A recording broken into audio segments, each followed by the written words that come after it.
Praise the Lord. இன்றைய பலப்படுத்தும் வார்த்தை எரேமியா 1வது அதிகாரம் 19வது வசனம். Jeremiah chapter 1 verse 19.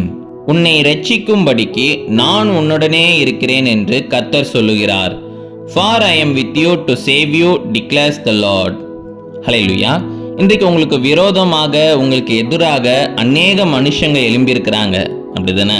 அவங்க உங்களுக்கு எதிராக சில காரியங்கள் செய்கிறாங்க, உங்களை அவமானப்படுத்தணும்னு சொல்லியே சில காரியங்கள் செய்து கொண்டு இருக்கிறாங்க.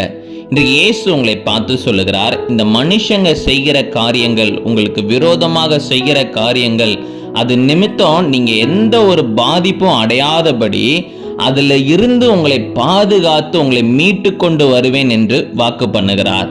இன்றைக்கு இயேசு உங்களோடன கூட இருக்கிறேன் என்று வாக்கு பண்ணுகிறார்.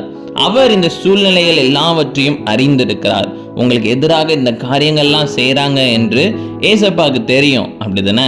அவர் உங்களை பார்த்து சொல்லுகிறார், மகனே மகளே பயப்படாத, நான் உன்னை ரட்சிக்கும்படிக்கு உன்னுடனே கூட இருக்கிறேன் என்று அவர் வாக்கு பண்ணுகிறார்.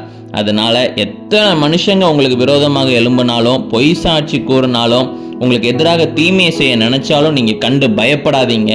உங்களை பாதுகாக்க ஏசப்பா இருக்கிறாங்க. அவர் உங்களை பாதுகாத்து உங்களை வழி நடத்துவார்.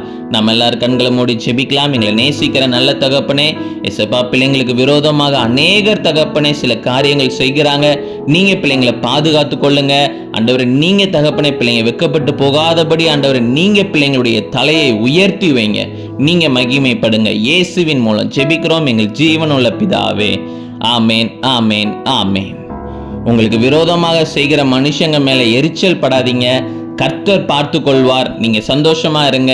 God bless you. Have a joyful day.